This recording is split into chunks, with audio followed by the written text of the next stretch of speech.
So I feel like attention versus love, or love versus attention. So let's say you meet a guy and he's buying you flowers, taking you out on dates, sending that good morning text, sending that how are you beautiful text, checking on you in the middle of the day, then checking on you at night, then taking you on the dates, doing all of these things. I think that sometimes us as females can mistake that for love when it's that man giving you attention. And I feel that the love piece is being considerate, being kind, being a person of your word, being consistent, being honest, showing up when times get tough. And I think when you're in your 20s, even like for me, that attention, I misconstrued it as love. And I'm like, this person has to love me. They're showing up to everything that I have. They're calling me every single day. If I want to go play golf, if I want to go to the movies, they're right there. And I thought that that was love when it was attention all the time. In my 20s, I didn't think that at all. What did you think? I definitely didn't think just because they were doing something or being nice, or because the mindset that I've always had was that, like when you first said that you think that everyone is a good person and everyone is kind and they're gonna have good intentions. Total opposite. I feel like everyone is out to get you. No good intentions.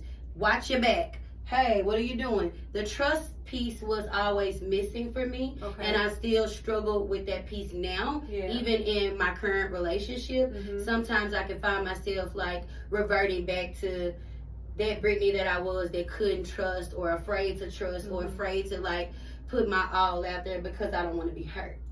So, and it sucks on the other side because I'm like, I'm all in up front. My heart's on the line. I already trust you. You don't have to earn my trust. Let's just go. And then boom, I'm like, fuck this person. I don't want to have nothing to do with you. Block on block on block. I don't trust you. You are not trustworthy. So I think we got to find like a happy medium. Right, a balance. A balance, which is sometimes is hard. So I want to move on to the next topic. And this one is learning through heartbreak.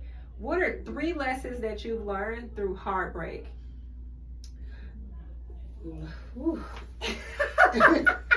So I'll do my first one. The first thing I've learned a lesson through heartbreak is I need to learn to let a person earn my trust, because the natural piece or the natural part of me is to walk to a person and say, here, my heart is on the line. I trust you. You're a good person, although I don't know what this person is. So that first one is like, I need to have people earn the seat to sit next to me. You know? What's one of yours? I'm gonna have to say, going back to when we talked about paying attention to the red flags. I think through heartbreak that I learned that I should have paid more attention to what was in front of me and what someone was putting in front of me, instead of just not paying attention to it and it's just going with the flow. Because that is probably what got me into the situation that I was in now that I had to go through heartbreak. So I would say that would be one of the first things, is paying attention to the red flags. Hey, my second thing is being delusional on potential. Meeting a guy, hearing the goals, the aspirations, all the things about what they have going on, and not necessarily, this was in my 20s, not right now, but not necessarily seeing like, this is where this person is and this is where they could be 10 years from now. Like, I'm like creating this whole fantasy on what we could build together and what we could be, and then waking up and the person is still who they were the day I met them. I'm gonna say I probably have to agree with you. As far as the delusional part, because I feel like we all have this mindset of how we want this person to be, and we know that this person could be this beautiful thing that could stand next to us, and 10 years from now we're together, we have a happy home, we have a family, we have this, we have that. And reality is, no, they can't be that for us. And that ain't the energy that they're bringing sometimes. but we want it. But we're delusional, and we like, this can be that, when all along it could never be that. Okay, and then my last one, in my 20s, I was throwing the red flag out like crazy. I ain't gonna lie. Like my Aunt Joanne, she's always like, where are you? Getting soft throughout the years. I was red flagging people who probably didn't even need a red flag. You kiss me, your belly touch me, red flag. Your ankles ashy, red flag. You cough too hard, red flag. I was out here willing and dealing those flags. So I actually feel like I fumbled the flag on a few people. I know I was a walking red flag in my 20s.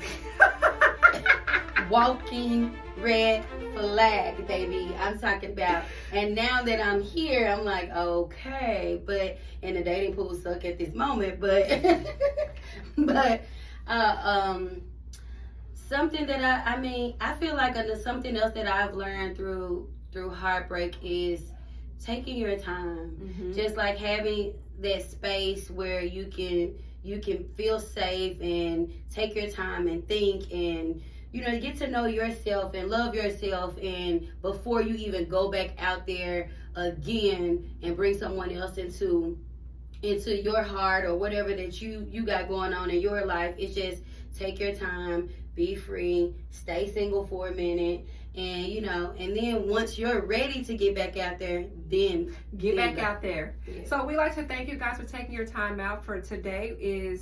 Are you learning lessons in love? And what did your 20s teach you? If you found this information valuable, hit that like button, send this to one of your friends, and drop your 20-year-old story in the comments.